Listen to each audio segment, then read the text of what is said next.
Lions TV post-match analysis where it's just finished Millwall 0, Hull City 0. Now, listen, even you in people, if you're not looking at that game frustrated with tactics, not with the players, with tactics, because it is only tactics that lost us that game, then you need to give yourself a serious head wobble. A serious head wobble. Listen, just so you know, right, it was only a couple of weeks ago that you lot were screaming about how Rowett is a fantastic master tactician when we beat Watford 3-0. Well, what is he fucking now when we've just lost, we've just drawn to 10-man Hull at home on a Saturday? It's unbelievable. It's unbelievable. Tell me something. Why is Tyler Bury starting in a game when he's an impact player? And actually, Rowett has informed us that he thinks he's better coming off the bench, but then starts him. So you would have started Mason Bennett firstly to start off with. Tyler Bury, just so you know, done nothing. He took a couple of players on. If anyone thinks he's a decent player, his attitude's poor. He's no good. Right, taking off Saville for Styles.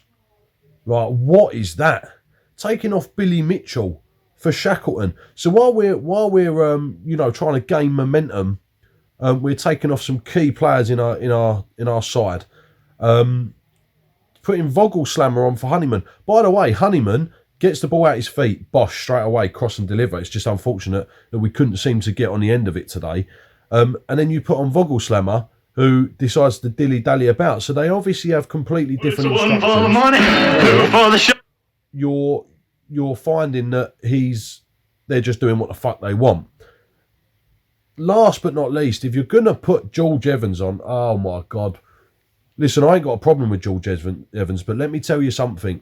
When you're 0-0 in the 85th minute and you look at that bench where you've got Alafe, another striker, and George Evans on the bench, what world do you live in when you put George Evans in over another striker?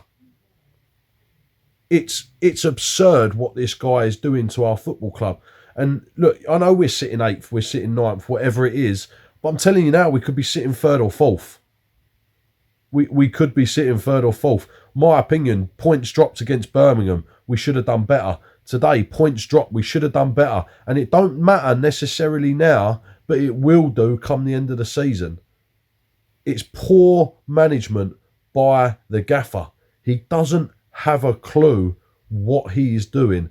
And I'm telling you now, and I said it before and I'll say it again, he's changed formation and now he's been able to get his teeth into it. It goes back to them negative ways.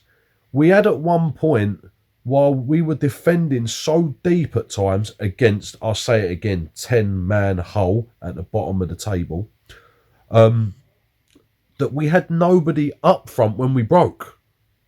We had absolutely nobody to support him.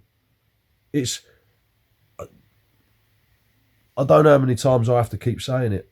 I don't know how many times. And do you know what? It's idiots like me that is going to drive all the way to Preston next Saturday to support my club because I love my club. But Rowett is a joke. He doesn't know what he's doing. And how many times do I have to keep saying it before something changes? A lot, by the looks of it. Poor display. Got nothing wrong with the boys. The boys did well. They pushed hard. They've done everything that they've been asked to do. But what they're being asked to do is wrong. It's completely wrong. And we need to start thinking differently. We need to attack differently. We don't have a clue going forward. Also, another thing, if you're going to have George Evans, let him sit back and at least let Cooper go up, because you like to have Cooper. Cooper in the first half was up front for 5-10 minutes before he decided to come back. He's got no clue. He's got no clue. He's like, I'm over and out because I'm just going to keep moaning and moaning and moaning. And I've just come out of hospital for bad blood pressure, so I'm going to stop. We'll go on to the next one. I'll see you guys Monday if you're tuning into the live stream podcast. Come on, you Lions.